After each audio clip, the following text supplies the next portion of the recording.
Ahí está.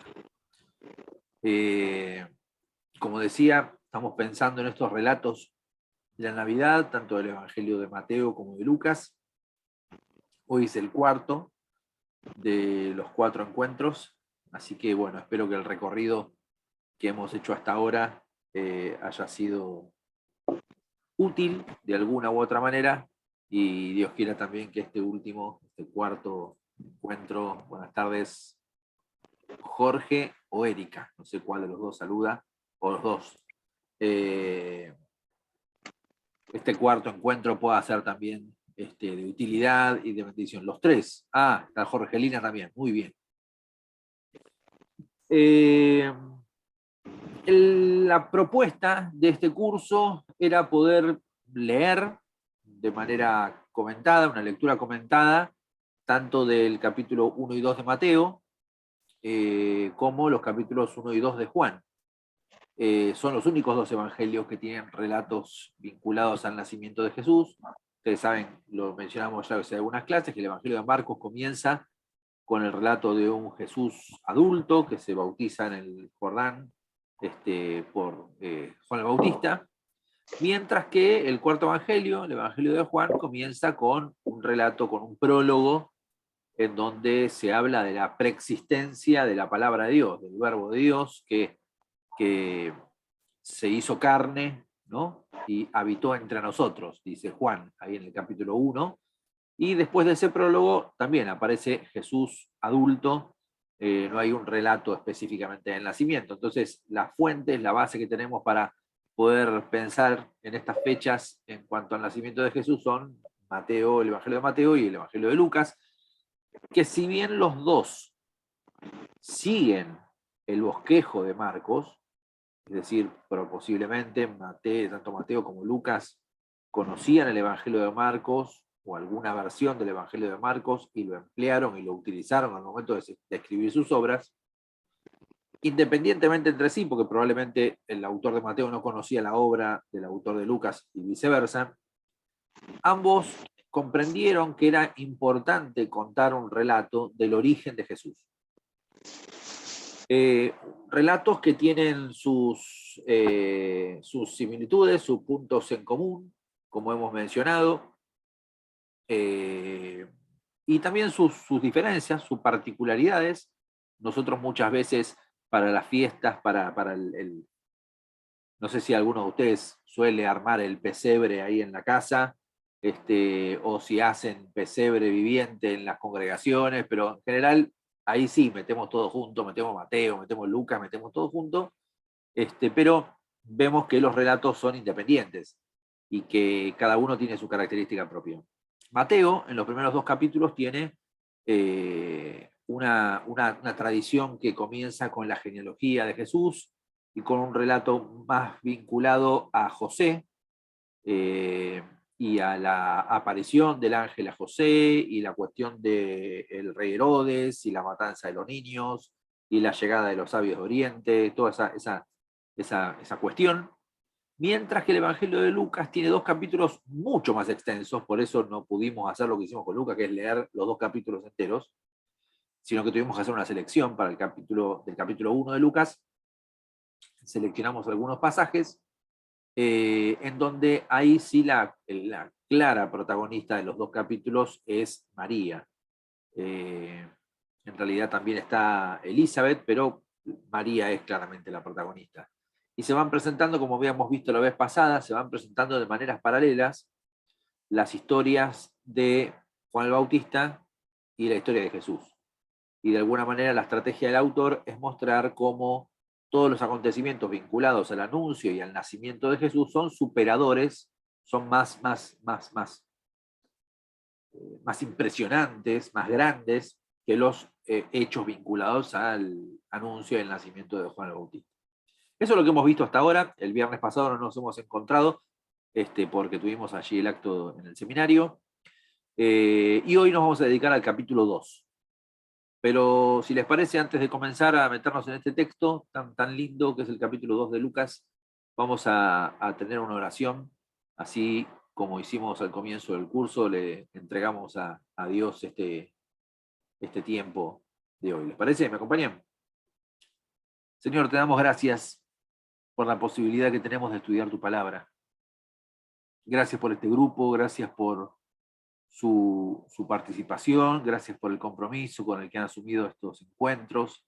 Gracias, Padre, porque tu Hijo se hizo carne y habitó entre nosotros, y eso nos hace ser conscientes del privilegio enorme que tenemos de ser amados por vos. Gracias, Padre, por lo que recordamos y lo que celebramos en este tiempo de Navidad y lo que significa para cada uno de nosotros.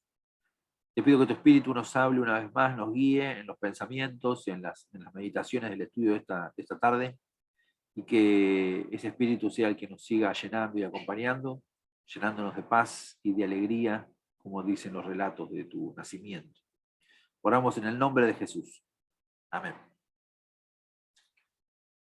Bueno, como cada viernes, entonces, voy a ayudar con el PowerPoint, sobre todo por el tema de los textos. La verdad que después no puedo verlos a ustedes y eso no está tan bueno, pero por lo menos para leer los textos me es útil.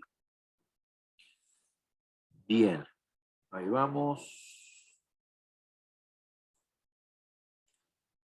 Al capítulo 2 de Lucas, si tuviera que ponerle un nombre, el nombre que propongo es Buenas noticias que liberan del temor. Porque se habla justamente del Evangelio y aparece otra vez el tema del temor en el contexto del nacimiento de Jesús. Me parecía que, como dije la otra vez, no es difícil ponerle un título a todo un capítulo del Nuevo Testamento, pero bueno, es un intento de lo que me parece que es uno de los temas principales del capítulo.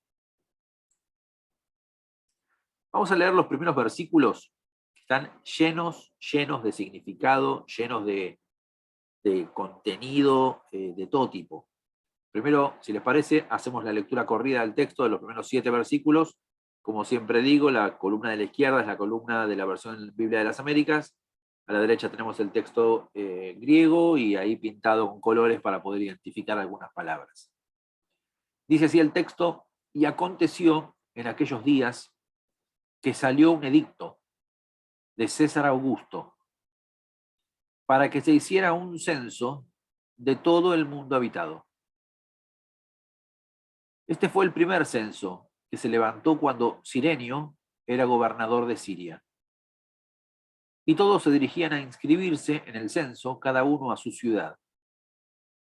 Y también José subió de Galilea, de la ciudad de Nazaret, a Judea, a la ciudad de David, que se llama Belén, por ser él de la casa y de la familia de David, para inscribirse junto con María, desposada con él, la cual estaba encinta. Y sucedió que mientras estaban ellos allí, se cumplieron los días de su alumbramiento, y dio a luz a su hijo primogénito, le envolvió en pañales y le acostó en un pesebre, porque no había lugar para ellos en el mesón.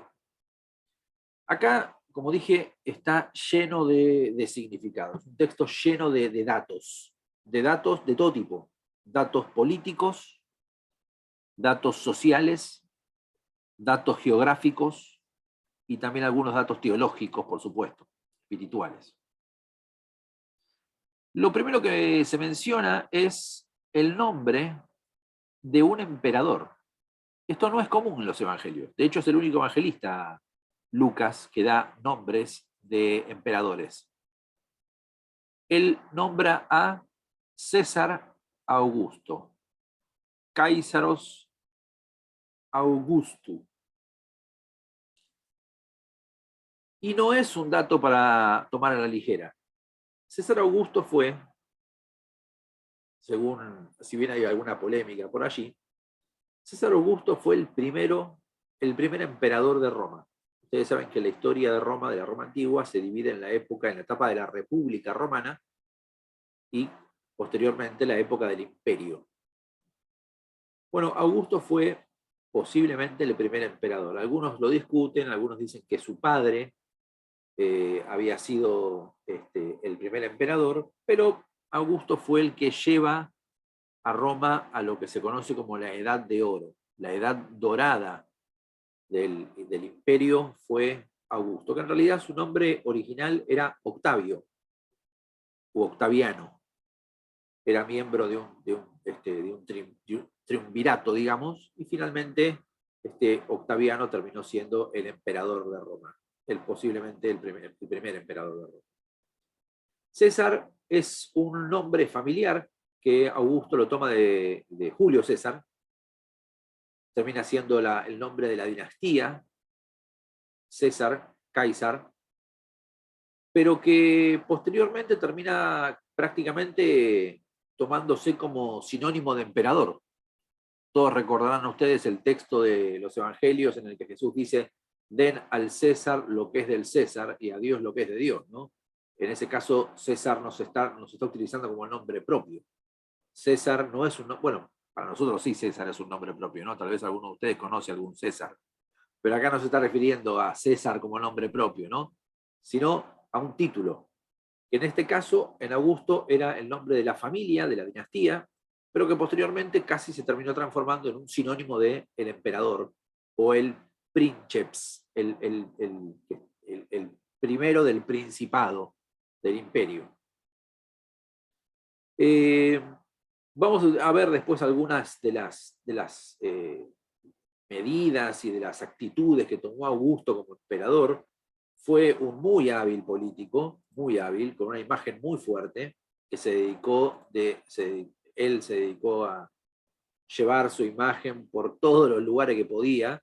Por supuesto que no llevaba fotos, porque las fotos no existían, pero sí han quedado muchísimas esculturas de Augusto que nos permiten tener una idea, no sé si de cómo era, sino de cómo lo querían representar, o cómo él quería que lo representen, ¿no? Porque siempre cuando miramos las esculturas romanas, vieron que son todos altos, fornidos, grandotes. No puede ser, ¿no? No puede ser que todos sean así. Evidentemente hay un interés de parte de ellos que le pedían a los escultores: bueno, mira, haceme de determinada manera. Esculpime de determinada manera. Bueno, con Augusto César hay muchísimas imágenes de él. Y de hecho se dice que se promovió, con el tiempo se fue promoviendo el culto a su persona. Si a alguno le interesan las cuestiones de historia romana, hay un canal de YouTube muy interesante de una fundación española que se llama Fundación Marsh. Totalmente, el Photoshop de la época. Fundación Marsh, M-A-R-C-H, creo que es March, o SCH. Es una fundación española que hace conferencias de distintos temas, muchos temas de historia, pero también algunos casos de cuestiones más culturales.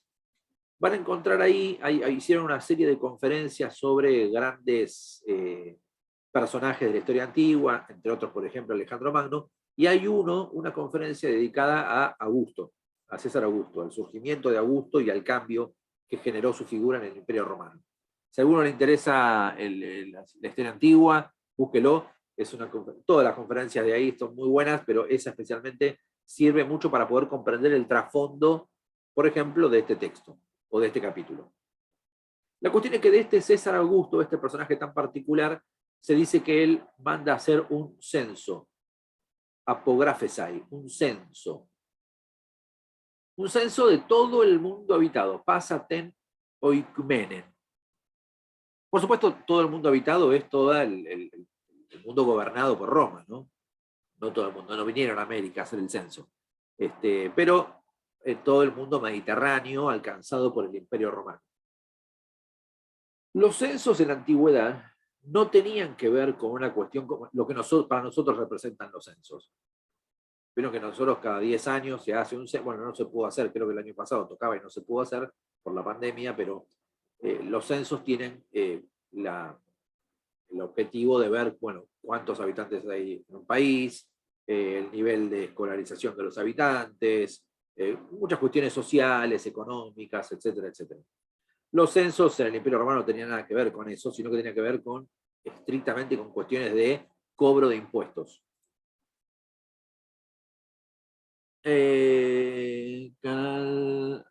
Mira. Bueno, sí, no era ese no sé si es un link de YouTube eso, pero es esa fundación, la Fundación Juan March.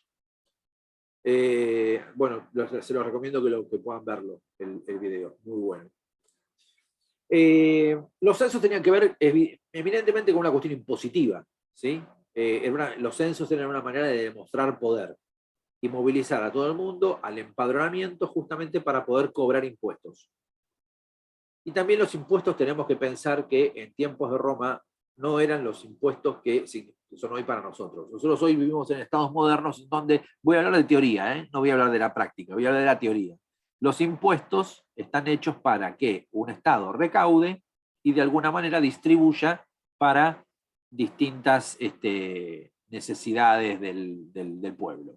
Después vemos si eso se da, no se da, eso es otra historia.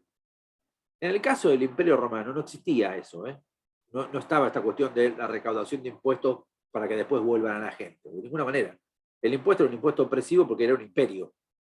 Por lo tanto, era totalmente de fines recaudatorios para sostener los lujos de la familia imperial y los lujos de la capital romana. Así que el censo era claramente una herramienta opresiva. El versículo 2 dice que ese censo se da en el contexto de cuando Cirenio, o Quirinio, depende de la traducción, era gobernador de la provincia romana de Siria. Acá hay un desfasaje histórico que probablemente a Lucas se le escapa. Si ustedes han estudiado o han leído algo de este tema o van a ver después algún comentario, se ve que el censo de Augusto no coincide con el tiempo en que Cirenio era gobernador de Siria. Muchos comentaristas intentando salvar ese detalle han tratado de darle vuelta a la cosa, pero en realidad probablemente hay ahí un desfasaje histórico en el relato de Lucas. Pero más allá de eso, dice que hay toda una gran movilización y que José debe ir desde Nazaret. No dice que era originario de Belén, sino que está en Nazaret junto con María, y se menciona la provincia o la zona Galilea y la ciudad de Nazaret, muy generoso también llamar a Nazaret ciudad, ya lo dijimos varias veces, era una pequeña aldea, y tienen que ir a otra provincia, a Judea, y específicamente a la ciudad de Belén, porque José era originario, estaba vinculado con la familia de David. Creo que en la imagen que sigue tengo un mapita. Sí. Les muestro el mapa y después vuelvo al texto. Me parece que estos pasajes son importantes verlos con un mapa para ver el recorrido. Galilea está acá al norte, la zona que está en verde, y Judea es la provincia del sur. En Galilea hay pueblos conocidos como Nazaret, que está acá, o Capernaum, que es el lugar centro del ministerio de Jesús. Algunos de los lugares más conocidos de Galilea. El recorrido que ellos hacen es este que yo marco con las flechas. Salen de Nazaret, viajan hacia el sur y llegan hasta Belén. Alguien podría decir por qué no hacen un camino más derecho, ¿no? No van de norte a sur directamente. Porque eso implicaría atravesar por la región de Samaria. Y ustedes saben que había una enemistad grande entre judíos y samaritanos en tiempos del Nuevo Testamento. Y los judíos tenían prohibido prácticamente pisar suelo samaritano, porque perdían la pureza ritual y por un montón de otras cosas. Entonces, siempre el recorrido era cruzar el Jordán a la altura de la zona de la Decápolis, viajar hacia el sur por la zona de Perea, que estaba gobernado por el mismo que gobernaba Galilea, y volver a cruzar hacia la zona de Judea por esta zona sur del río Jordán, que ya era en esa altura un pequeño riacho. Cruzaban y llegaban finalmente a Belén. Ese es el recorrido que el texto dice, que se menciona simplemente en un versículo. Subió de Galilea, de la ciudad de Nazaret, a Judea, a la ciudad de David, que se llama Belén. Bueno, María está embarazada, según lo que dice el texto, y dice que llegaron los días de su alumbramiento, dice así el versículo 6, Y el versículo 7 dice de manera muy sencilla, pero muy profunda, describe con sencillez de palabras el nacimiento de Jesús, dio a luz a su hijo primogénito, no hay detalles del nacimiento, no así pasa, por ejemplo, con otros evangelios apócrifos posteriores, que se encargan de detallar con lujo de detalles el supuesto nacimiento de Jesús. Pero hay tres frases muy interesantes, que son las que yo pinté ahí en color. Lo primero que dice es que lo envolvió en pañales, se refiere a su madre, ¿no? María, lo envolvió en pañales, le acostó en un pesebre, caí aneklinen autón en Patne, porque no había lugar para ellos en el mesón.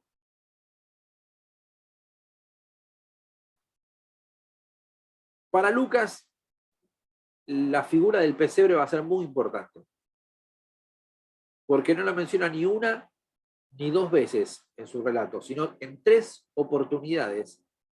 Lucas enfatiza que Jesús estaba en un pesebre, que, como ustedes saben, es el lugar en donde comían los animales. Si bien el texto no menciona a los animales, nosotros estamos acostumbrados por las imágenes tradicionales del pesebre rodeado de animales, no dice que hubiera animales, que había una vaquita, un burro, ahí cerca donde estaba el recién nacido, pero estaba sí en un pesebre, un comedero de animales. Nosotros en general leemos en esta última frase algo así como muy, muy triste y romano, como que le rechazaron en todos lados, le cerraban las puertas, pero probablemente es lo que pasaría con el semejante censo y movilización de personas, que no habría hospedaje y tienen que terminar en un lugar muy humilde y ella da la luz en condiciones que no eran las mejores. Pero recuerden este énfasis de los pañales, del pesebre, que para Lucas va a ser sumamente importante. El relato comienza con una mención de la persona más poderosa de la época, César Augusto, y termina con la mención de un recién nacido en un pesebre. El contraste que Lucas intenta hacer no es casual.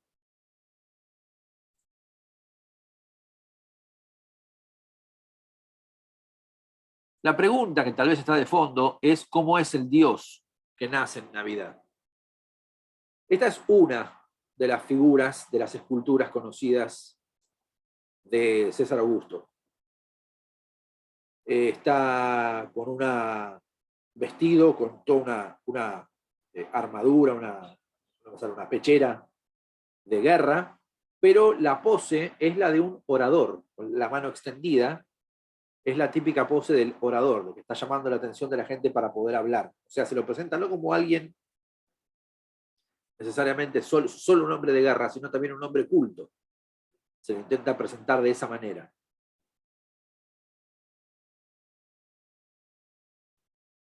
Como vamos a ver ahora, de Augusto César también se lo vinculaba con la divinidad.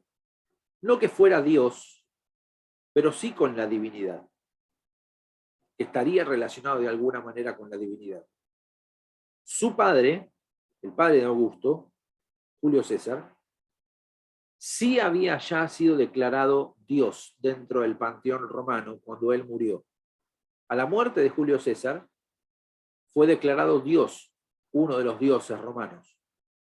Por lo tanto, Augusto te llevaba el título de hijo de Dios. No es casual este intento de mostrar dos modelos que tiene Lucas. ¿Qué tipo de hijo de Dios es el que nace? ¿Qué tipo de hijo? ¿Cuál es la propuesta de uno y de otro que él presenta en el texto? En la antigüedad no existían las redes sociales. Si vos querías hacer circular una noticia, lo que se hacía era acuñar monedas. Y en las monedas que circulaban, la gente se enteraba de las noticias. Se han descubierto, por supuesto, muchísimas monedas. Hay toda una ciencia que se llama la numismática, que es la que estudia las monedas antiguas. Estas son dos de las más conocidas de Augusto. que en el idioma latín, que era el idioma oficial del Imperio Romano, dice Divus Augustus Pater. Divus Augustus Pater. El divino Padre Augusto. Augusto, como dije, no era el nombre. Se llamaba Octaviano, pero él le habían dado el sobrenombre, el apodo de Augusto, o él se había puesto Augusto. Augusto significa algo así como maravilloso. Andaba flojo de autoestima este hombre. Maravilloso, sorprendente, grandioso, grandilocuente. ¿Sí? Eso significa Augusto. Pero hay monedas, como ustedes ven ahí, que se lo reconoce como divino. Divino no necesariamente significa Dios, pero sí emparentado con la divinidad. Y lleva el nombre de Pater. La otra moneda, donde también tenemos el perfil de Augusto, dice simplemente Divus Augustus, el divino Augusto.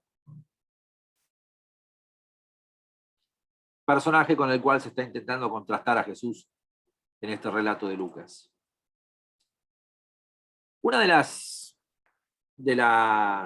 logros que a Augusto le gustaba mostrar y poner cada vez que podía en algún lado, era que él había traído la paz. En latín, pax. La famosa pax romana. Una de las cosas que se adjudicaba a Augusto era que él había sido quien había pacificado a Roma, después de un tiempo de guerras civiles y de peleas entre distintos líderes. Él se había encargado de traer la paz.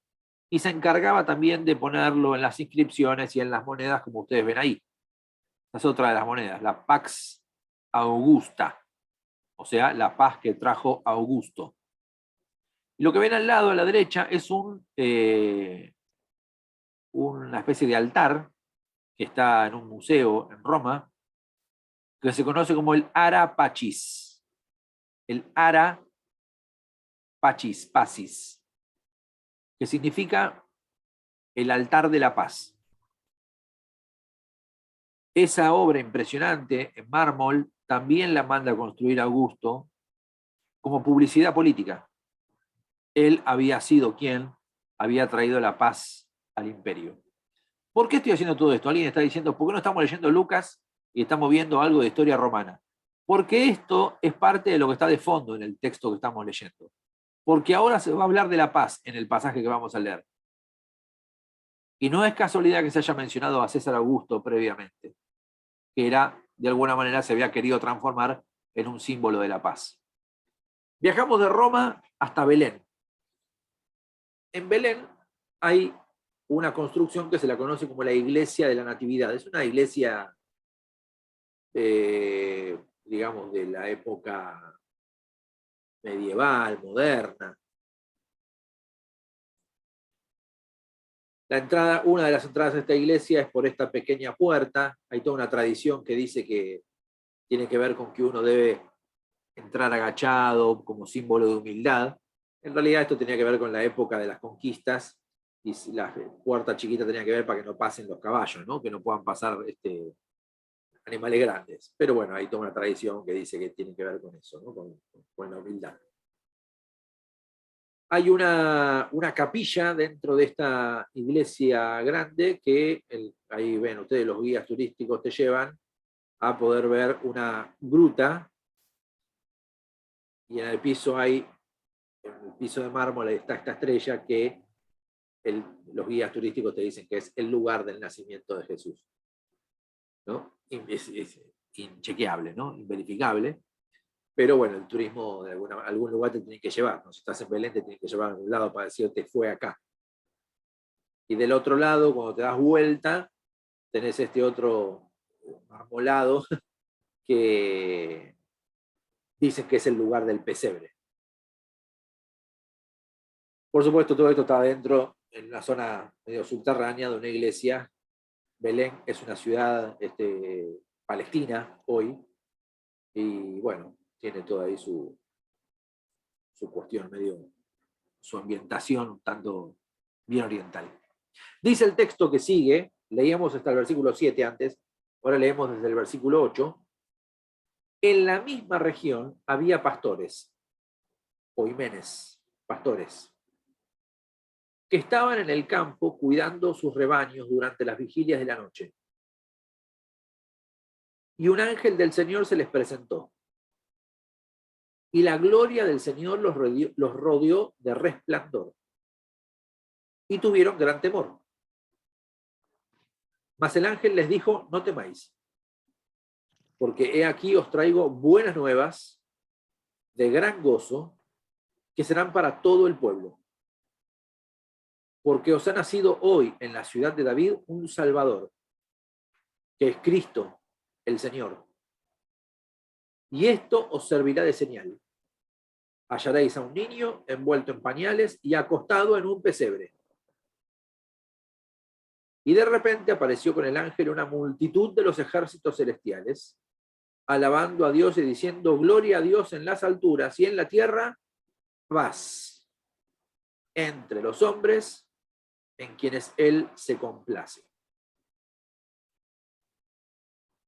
El anuncio del nacimiento no se hace a las grandes autoridades ni los grandes reyes, sino a sencillos pastores. Los pastores de ovejas no eran un oficio bien visto, ni siquiera por los mismos judíos. Era un oficio mal visto por los fariseos, por los judíos más observantes de la ley, porque al estar en contacto con animales, perdían todo tipo de pureza ritual. Pero a los ninguneados de la sociedad, a los impuros de la sociedad, es a ellos a los que se les da el anuncio más importante de la historia. El ángel del Señor se les presenta a ellos. Se dan cuenta que es un texto que habla de paradojas y de cosas inesperadas. Como que se rompen los planes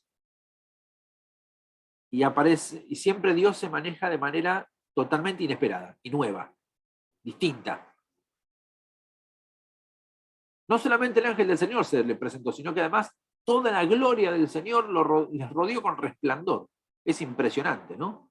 Kaidoxa Kyriou, la gloria de Dios, Perielamsen Autus, los rodeó por todos lados. Claro, semejante manifestación, como en casi todos los relatos bíblicos, lo que provoca es temor en las personas. Tuvieron gran temor. Kai efobecesan fobon megan. Literalmente esto significa y temieron con mucho miedo. O sea, más miedo no se pudo tener. Tuvieron miedo miedísimo. Grande, miedo, mega, grande. Pero el ángel les dijo, no temas. Otra vez, la idea del temor y el mandato a no temer. Igual que a María, en el capítulo 1. Me fobeice, no temas. Porque traigo buenas nuevas. Y el término griego es evangelizomai, evangelio. Lo que traigo es el evangelio, es la buena noticia. Y esa buena noticia lo que trae es gran gozo que será para todo el pueblo. Estas buenas noticias, y acá también hay un dato importante. El término evangelion en griego no es un término que haya inventado el cristianismo. En el mundo romano también se utilizaba el término evangelio. Hay fuentes históricas romanas escritas en griego, por ejemplo, entre ellos un autor judeo romano que se llama Flavio Josefo, que utiliza el término evangelio, buena noticia, para referirse a el nacimiento de los emperadores. De hecho, se decía que el nacimiento de Augusto había sido el evangelio, había sido una buena noticia en el mundo romano. Ya, lo logró, señor. El texto está planteando que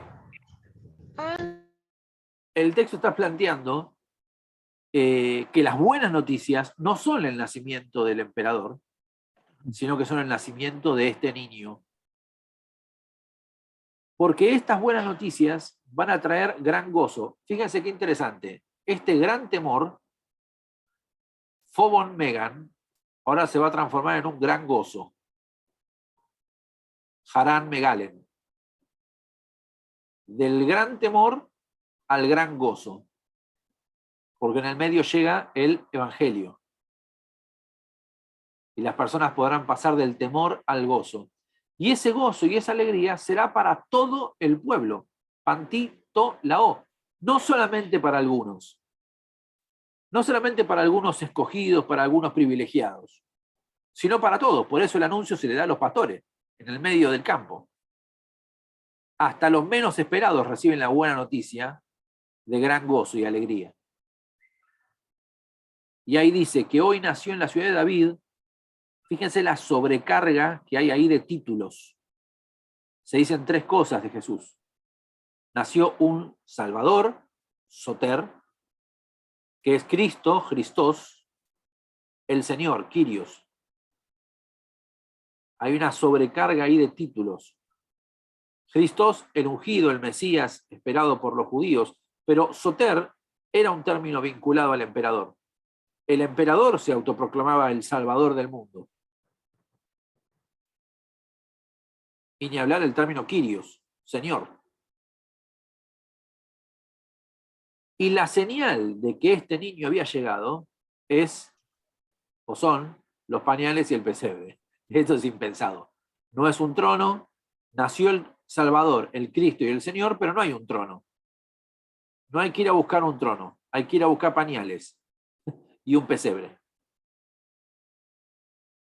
Lucas se encarga de transmitir todo el tiempo que lo primero que toca el Hijo de Dios, lo primero que tiene contacto el Hijo de Dios es un pesebre. No es una cuna de oro, no es un terciopelo de lujo, sino un pesebre. Por eso es tan importante para Lucas resaltar lo del pesebre. Y de repente apareció con el ángel una multitud de ejércitos celestiales. Es muy curioso que diga la palabra ejército. Stratias. La palabra vinculada también al mundo romano. De hecho, la palabra emperador, la palabra imperium, lo que significaba era el que tiene ejército. La carta fuerte de los romanos era el ejército, justamente. El texto dice que se aparece una multitud de ejércitos celestiales, alabando a Dios. Y lo que dicen es gloria a Dios en las alturas y en la tierra, paz. Ahora sí llegó la paz entre los hombres. No es la pax de Augusto, es la paz de Dios, la verdadera paz.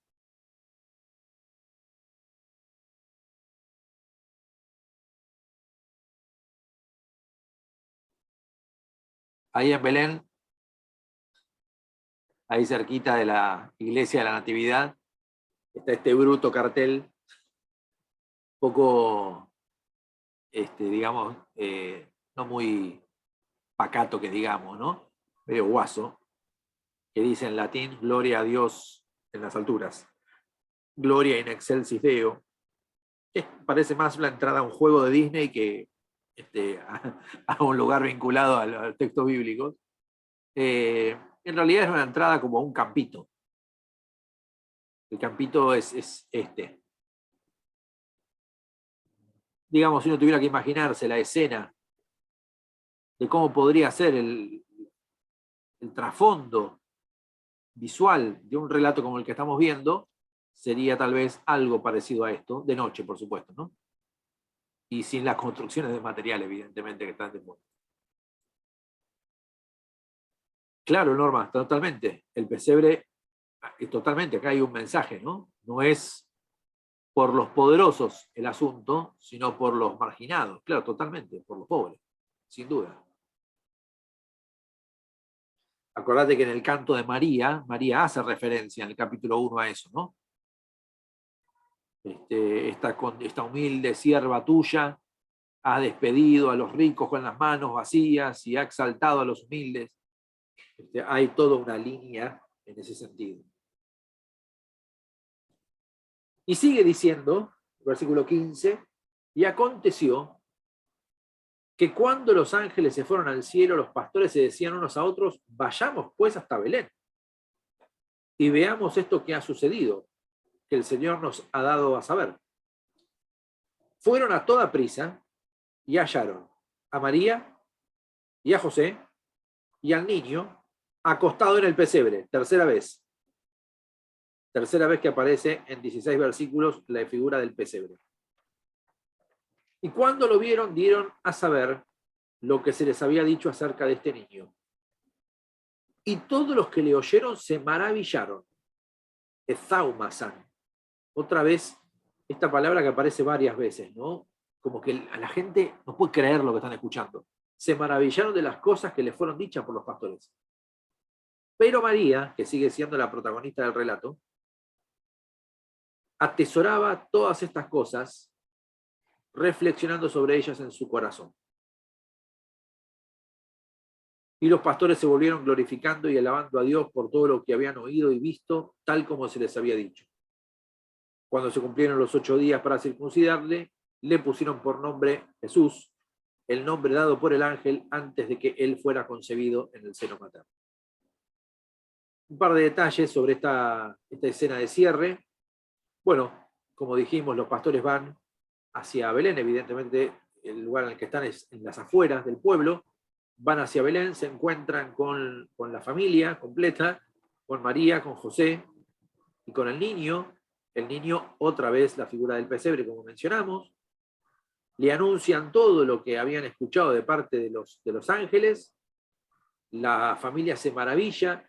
Es muy interesante el versículo 19, otra vez, vinculado a María. Hoy diríamos que estas palabras están vinculadas con el discernimiento espiritual, ¿no? María está atravesando un proceso de discernimiento. María atesoraba todas estas cosas.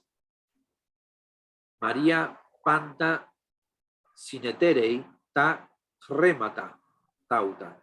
Remata, una palabra que se utiliza bastante en el ambiente evangélico. No sé si escucharon ustedes esto de la palabra rema o la palabra logos, rema. Bueno, es un término que se usa. Logos, rema son términos que significan palabra, pero rema también puede significar cosas. Por eso acá se traduce como cosas. María atesoraba todas estas cosas. Algunos podrían traducir, María atesoraba todas estas palabras. Reflexionando, zumbalusa, reflexionando tiene que ver con traer una y otra vez, ¿no? Con darle vueltas a algo. En tecardía autes, en su corazón. Reflexionaba en su corazón. Esto tiene que ver también con la antropología hebrea, ¿no? La manera de los hebreos de entender al hombre. Nosotros, el corazón bombea sangre, ¿no? Pero acá se utiliza el término corazón como símbolo del lugar de la reflexión, del lugar íntimo. El corazón en la antropología bíblica tiene que ver con el lugar más íntimo, lo más profundo del ser. María sigue reflexionando, sigue meditando sobre estas cosas que están pasando. Bueno, los pastores vuelven y vuelven glorificando y alabando ambas cosas a Dios por todo lo que habían visto y oído. Me quedan ahí algunos textos, pero nos quedan 10 minutos y quisiera poder abrir el diálogo, saber si hay alguna pregunta. El capítulo 2 también es un capítulo muy largo, por supuesto que no íbamos a verlo todo. Tengo algunos textos más, pero quiero abrir el diálogo porque la verdad es que en los encuentros anteriores fuimos medio rapidito y a veces en el diálogo, en la charla pueden surgir preguntas o cosas interesantes para poder, como dicen popularmente, rascar donde pica, ¿no? Yo puedo contar un montón de cosas, pero está bueno poder charlar. Si se animan a desmutearse y preguntar con el audio abierto, buenísimo, o si no por el chat pueden hacerlo también. Profe, le hago una consulta. Sí, Manuel. Sí. ¿El término evangelio se utilizaba cuando nacía el emperador o cuando asumía el cargo de emperador? No, se utilizaba para distintas cosas. el término significa buena noticia, ¿no? Y se utilizaba para describir buenas noticias vinculadas a las autoridades. Podía ser el nacimiento de un emperador, podía ser la asunción al trono imperial, o también podía ser, por ejemplo, una buena noticia vinculada a alguna victoria en una batalla. No había un solo uso, pero sí se utilizaba, por ejemplo, para el nacimiento del hijo de un emperador. Eso sí está atestiguado en los textos. Gracias, profe. No, por favor. Yo pregunto o analizo, voy ahí como quedándome con unas preguntas en el aire, o pensamientos. Cuando dice Sí. María atesoraba todas estas cosas, o las palabras, pregunto si ella quizás iba como agendando, ¿no? Una vez va agendando, va guardando cosas para cuando las necesite, o porque en algún lugar, quizás meditando esto, o en qué momento se iba a manifestar este señor, ¿no? Ella tenía que criar este hijo, este bebé, y en qué momento se iba a manifestar todo aquello que le fue dicho antes. Sí. Si asesoraba por eso, o había algún, no sé si duda, pero intentando ella analizar todo lo que le estaba pasando. ¿Hacia dónde apuntaría esto? Que a ella le está, no nos podemos poner en el lugar de ella, pero uno, ¿por qué estaría atesorando todas estas cosas? ¿Y por qué está explicitado ahí en el texto, ¿no? Sí, está bien la pregunta. Yo, como vos dijiste, no me animaría a meterme en la cabeza del personaje, pero sí me animo a reflexionar a partir de lo que los textos dicen. La figura de María en estos dos primeros capítulos es la figura de una, si me permiten el término, una heroína, ¿no? No la veo a María dudando en estos dos capítulos. Al contrario, cuando se le hace ese relato, casi que es un relato de llamado, de vocación en el capítulo 1, le responde al llamado del ángel como ningún otro personaje del Antiguo Testamento. Le dice, acá está tu sierva, hacé conmigo como vos quieras. Entonces, no la veo en una actitud dubitativa. Yo creo que probablemente tenga que ver con este discernimiento espiritual de el discernir su vocación, el discernir su llamado, de cuál es su rol en medio de todo esto. Después sigan leyendo el capítulo 2 y se van a encontrar con que esta figura del discernimiento, o de que María sigue pensando y reflexionando, sigue en el capítulo 2. Y es muy interesante leerlas juntas, esos pasajes. Pero la presenta, estos dos primeros capítulos la presenta como una mujer, además de entregada a la voluntad de Dios, con una capacidad de discernimiento espiritual y de reflexión espiritual muy, muy interesante. Ahí Jimena pone, todas estas referencias del texto a lo imperial podrían ser consideradas provocativas o rebeldes para un lector romano o por un imperialista. Sí, sí. El tema es que, bueno, hay toda una línea de estudios, desde las ciencias sociales al Nuevo Testamento hoy, que entienden que hay textos, digamos, que hay que los pueblos que están atravesando algún tipo de opresión, por ejemplo, por un imperio como el romano, tenían distintas maneras de reaccionar frente a ese imperio. Esto está estudiado desde las ciencias sociales en la antigüedad y también en pueblos más modernos. Como que había distintas maneras de rebelarse o de reaccionar. En algunos casos la rebeldía podía ser abierta y terminaba en una guerra, y en general terminaba venciendo el opresor, digamos, que tenía el poder militar. Pero en otros casos, es un antropólogo que se llama James Scott el que plantea esto, ¿no? Y hay toda una teoría y toda una aplicación a los textos bíblicos a partir de la teoría de este antropólogo, él dice que había una manera de rebelarse y que tenía que ver con ciertas resistencias ocultas. En el texto no hay una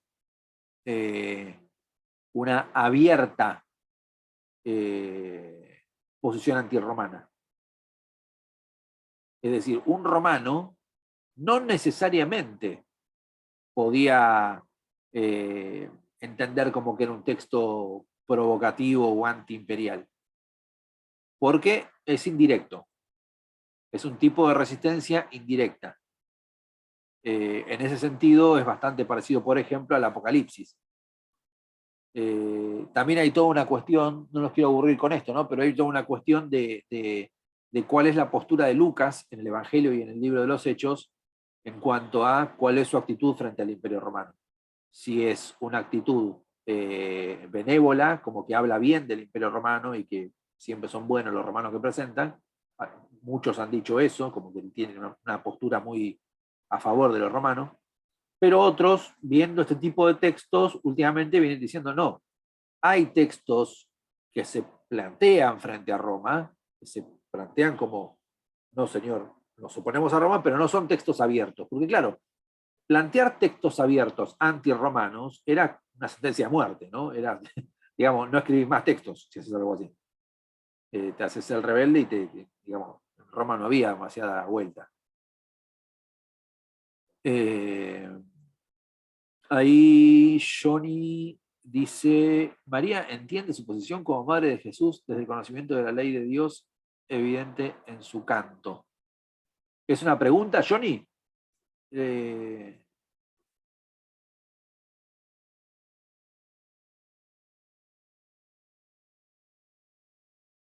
me fue Johnny. Bueno, yo lo interpreto como... Yo creo que en la segunda parte contestás tu pregunta. Creo que sí, creo que entiende la posición, justamente en el relato por lo menos, se entiende que ella entiende su posición. Y creo que ella está justamente en ese proceso de discernimiento para comprender cuál es el rol que le ha tocado en la historia de la salvación. Pero creo que eso se hace evidente, como vos decís, en el canto del capítulo 1, en su manera de responder al ángel, en su manera de reaccionar frente a las cosas que ve que van pasando. Creo que sí, creo que hay una comprensión. En el relato de Lucas, no puedo hablar de la María histórica porque no la conozco y nunca me entrevisté con ella, pero por lo menos la María que nos presenta Lucas sí creo que entiende la posición a la que fue llamada por Dios.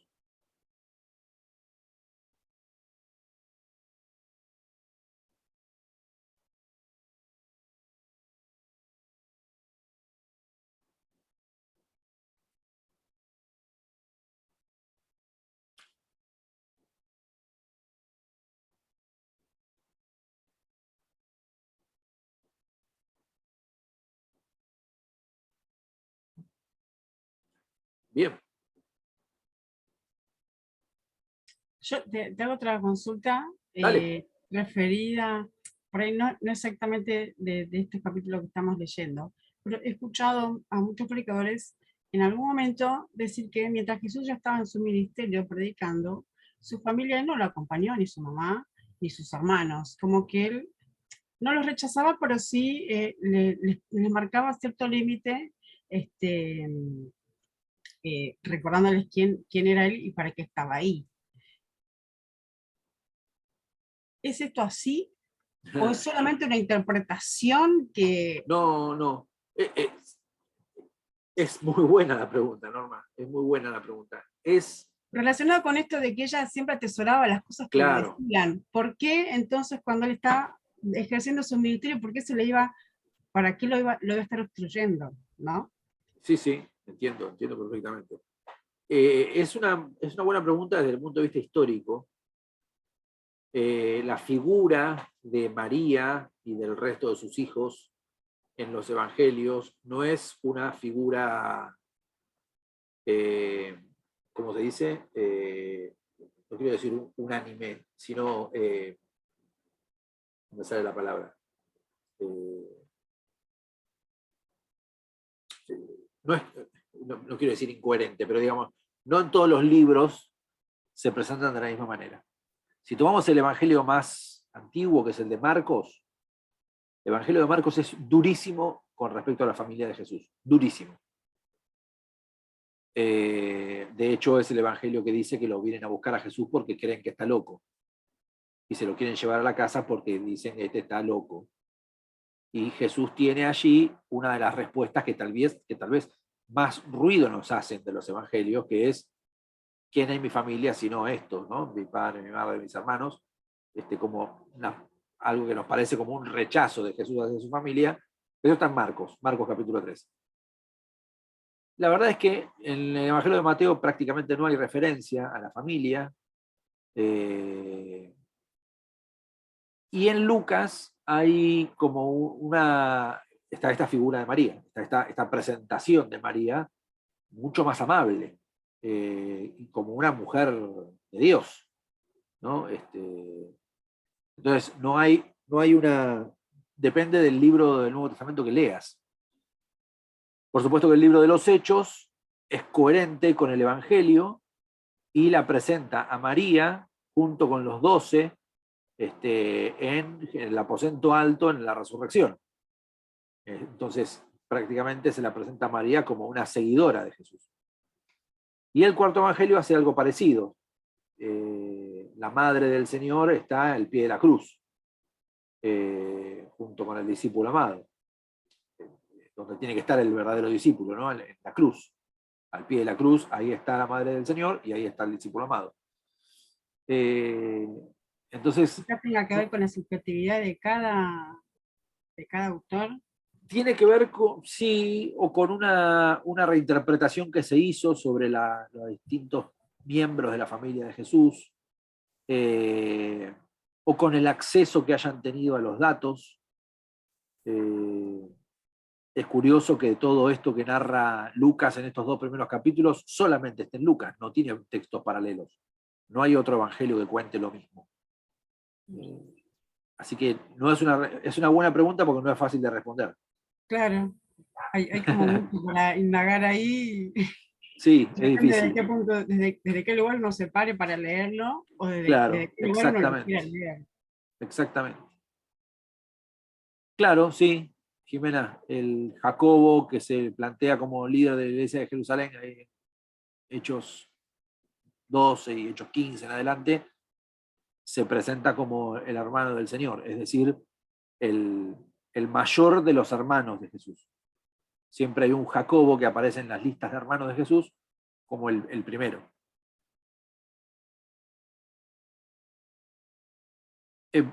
Sí, pero no en el... A ver, con la diferencia, ahí sí tal vez uno podría ser un poco más claro. En los evangelios, durante el ministerio de Jesús, de los hermanos no se dice absolutamente nada. La referencia a Jacobo aparece después de la resurrección de Jesús, en Hechos, capítulo 1 y después en adelante. El problema no está tanto con los hermanos, donde ahí sí hay una coherencia en cuanto a que los hermanos menos 10 con Jesús durante su ministerio. La pregunta es con respecto a María. Ahí sí tenemos un tema complejo para investigar. Mariela, no sé si vos levantaste la mano. Uy, se me congeló. Pareció que habías hecho...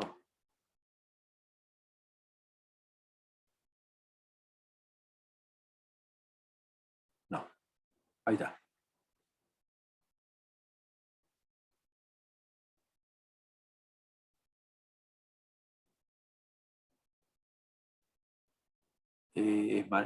No, Jimena.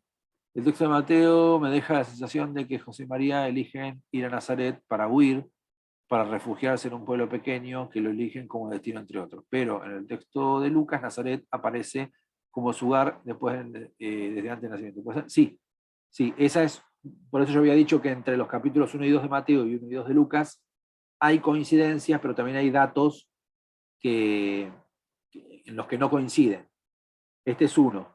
Si Nazaret era el lugar en donde ya vivían, o es el lugar en donde terminaron yendo para huir del hijo de Herodes el Grande. Hay autores que intentan armonizar los dos relatos, el de Mateo y el de Lucas. Yo no soy muy partidario de eso porque me parece que no hay que armonizar lo que Dios no quiso armonizar. Si está así en la Biblia, digamos, armonizarlo nosotros como que Dios lo dejó desordenado y nosotros tenemos que venir a ordenarlo, me parece pero es cierto lo que decís en su observación, ahí también hay una diferencia. Bueno, muy bien. Les doy muchas gracias por este tiempo que hemos compartido durante estos viernes. Gracias por el entusiasmo, por estudiar la palabra, por encontrarnos, por leerla, por meditarla, más allá de los datos exegéticos, históricos. Qué interesante que en este tiempo de Pascua, en una semana vamos a estar celebrando la Nochebuena, el 24, que sea un tiempo de Navidad para poder encontrarnos con Jesús nuevamente en el pesebre. Recordando dónde debemos encontrar a Jesús, dónde es el lugar del verdadero encuentro con Jesús. Bueno, hermanos, feliz Navidad, muchas gracias. Un abrazo grande. Feliz Navidad, profe. Gracias, igualmente para ustedes. Bendiciones. Gracias, Pablo, por todo. A ustedes, gracias. Gracias, profesor. Gracias. Chao, profe. Chau, chau. Pablo. Chau, chau.